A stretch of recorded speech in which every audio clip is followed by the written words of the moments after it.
It's said that we each think ourselves as the protagonists of our own stories. Take that too far and you get narcissistic people who annoy everyone around them. But there's another layer to it. In the end, we all experience the world through our own eyes, and what we see is always limited. Don't get what I mean? Imagine for a second that you were living in a simulation. Now, you may think that it's nearly impossible for a computer to possibly synthesize everything in the world going on around you. Imagine walking into a bookstore. Have you ever actually read every single book in there? No, leave that. Have you ever even opened each book? How do you know that each book is real? That each book actually has words in it without you opening each one? They could very well be placeholders, just there to make the world look more real. Now extrapolate that to the world. Sure, there are ways of knowing about everything going around you, but how much do you actually experience? In the end, of course, it's only what we experience that shapes what we think of reality. We can never go inside someone else's head.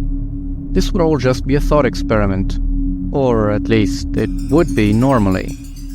2 weeks ago, I moved into a new town. I didn't really relish the idea, as it was a rather small town, a far cry from the city I'd grown up in. But I had come here as part of a job, and my student loans weren't going to pay themselves. I sighed and grit myself for 6 months of utter boredom. At least, that's what I thought would happen. I settled in well enough, only for my doorbell to ring the very afternoon I had arrived. Hadn't been expecting that. I hadn't even unpacked half of the boxes yet. It was my neighbor, at least that was how they introduced themselves. It was Gary, his wife, and his twin daughters. They were nice enough, though overall, given that I was eager to get to work, they were more of a distraction than anything else. The visitors didn't stop there though. The mailman, other neighbors from down the street, the owner of the local grocery store, the garbage man, all of them felt the need to ring on my doorbell just to say hello to me. I normally wouldn't have minded, but the thing was that the conversations dragged on for far longer than they ever should have. And now that I truly think about it, there was something else really off about each of those conversations. Now, I know the uncanny valley effect is regarding faces, but this was like that except for speech. What was being said was normal. But there was an oddness to it that I couldn't really put my finger on. And it's as if I was thinking, wait a moment, real people don't talk like this. I just chalked up all of this attention to small-town values and went to sleep, even though I barely got any unpacking done at all. I did notice something odd though. Outside the window that looked over my backyard, I saw the silhouette of a lady with her dog by the road. This wouldn't be abnormal on its own, but for 3 nights in a row I always saw her, at seemingly the same place. The next morning I got up, and my day was instantly ruined when I saw that all the tires to my car had been slashed. So much for small-town hospitality, I thought. I was almost beginning to swear when I heard a warm voice said, "In trouble there, neighbor?"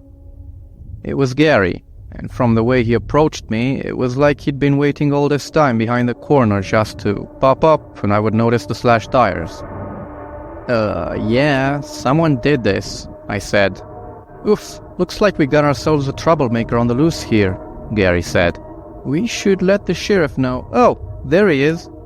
In what couldn't possibly be a coincidence, the sheriff strolled right up to us as if he had just been strolling around the neighborhood. Good morning there, and oh, is this our new resident? He introduced himself and assured me that he would look into the matter, and as with all the other conversations I had until now, it lasted 3 times longer than necessary. I was really beginning to become impatient now. At the time, I just chalked it up to folks from a small town being different, though now that I look back on things, they were definitely dragging out those conversations as much as possible.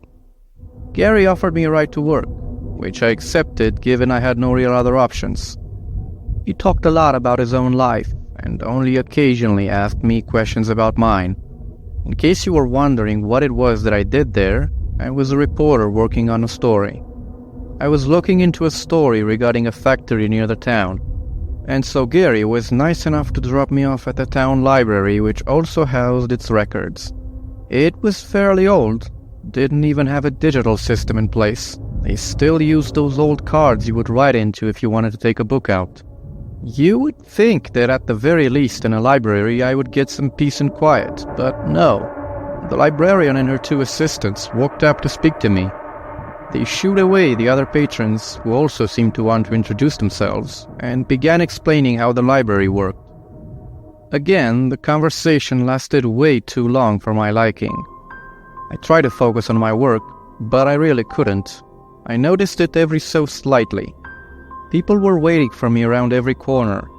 Their faces were in books that they clearly weren't reading, as they were on the same page for 2 hours. I didn't make much headway as I made to leave, unsure of how I would even get back home, when the second I stepped out of the library I ran into Gary. "Hey there! Were you waiting for me all this time?" "Oh, hell no.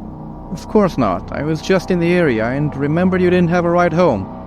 I realized the library closes around this time, so I thought I'd give you a lift." "Thank you," I said, very creeped out. On the drive back, Gary told me that there was going to be a large party over at his house tomorrow afternoon. I said I had work, but Gary told me the library was closed on weekends. I found that very odd, but had no real way of confirming that it was wrong, so I shrugged and said that I would be there. That night, again, I saw the lady with her dog across the street in the same spot. I didn't think too much of it then, but the next day was the party, and to my surprise, it looked like half of the town had shown up. I was immediately ushered in and asked to sit down in the center of the living room. It was as if I was the birthday boy at a kid's party. Everyone wanted to speak to me. It was nice for a while, but became quite overwhelming thereafter. That night, I again saw the lady with her dog across the street. I could swear she was in the same spot as well. I went ahead and opened the door, going for an evening stroll. I walked down the road and I saw a woman in her mid-40s walking a golden retriever. She was no longer standing still, but was walking up to me, eager to introduce herself. She walked the same route every day, she told me, and was really excited to see the new face who was the buzz all around town. The next day I tried to get some new tires, but every shop in town was out of it. And by every shop I mean the 2 there. Despite how friendly everyone was, none of them had a spare set of tires, something I found hard to believe. They did manage to find a bicycle I could borrow, and that was good enough to go to the grocery store and back. It took me over an hour to get to the library for my job, though Gary kept offering to drive me there, but I always refused. I did actually get some work done, and it went on like that for a week longer when my bike was stolen one day. The sheriff was right around the corner as the last time, and Gary was just as willing to offer a ride as ever. Now I couldn't even get someone to lend me their bicycle anymore. And that night I saw her again, the same lady standing across the street, in the same spot. I went for a walk and she ran into me, as if she was expecting me. I had no idea what was happening around this place. I felt nauseous and didn't come out of the house for 2 days, just whiling away my time on my laptop. It was then that I made my decision. Screw this job. I was getting out of here. I called my boss and told him I was leaving, and given I somehow still didn't have new tires, I just called for a taxi company. I'd get my car back some other way. I just didn't want to live here a moment longer. The night before my planned escape, I woke up, startled by a noise downstairs. I went to see that it was Gary. He wasn't carrying a weapon of any sort and didn't look threatening in any way, but he was in my house at 2 a.m. How did you get in? I asked him. Pick the lock. Locksmith helped, he said. I grabbed a nearby umbrella, hardly an adequate weapon, but the closest thing near me. Don't get any closer, man. I don't want to bother you, Gary said, seemingly nonplussed by how weird this whole situation was. I just wanted to let you know that you can't leave. That confirmed my suspicions when I heard a voice from outside. Gary, how long are you going to hog everything for yourself? We want our turn. What happened to sharing is caring? I looked outside the window and saw that the townsfolk had surrounded my house. What the fuck is going on? I demanded. It's hard to explain, Gary said. But let me start at the beginning. The factory you were looking into, it wasn't a factory at all. It was in fact a research facility for the military. We don't know why, but they made us. They made us like this, eternally trapped in this town. They abandoned us. We don't know why, just that it seems they wanted to curse us. I know no other reason as to why they should torment us so. His face twisted into a snarl. We are background characters. We have little will of our own.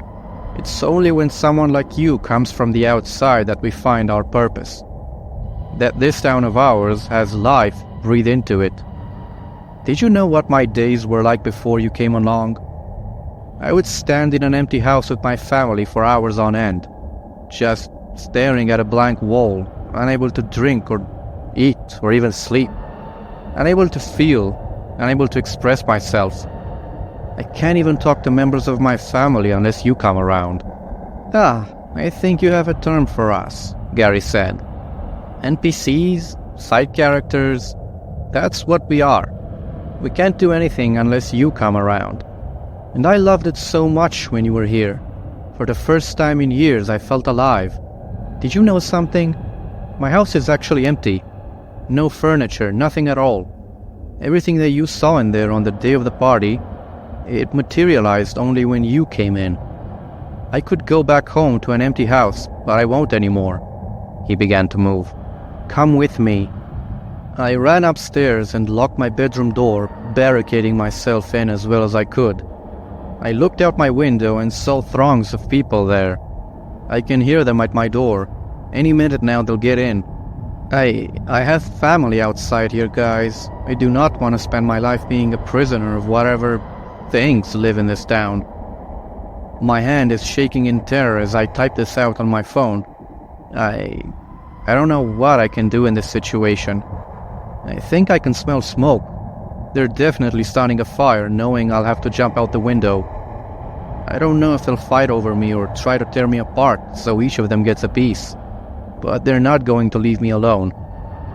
They may all be prisoners here, but it looks like I'll end up being another inmate along with them.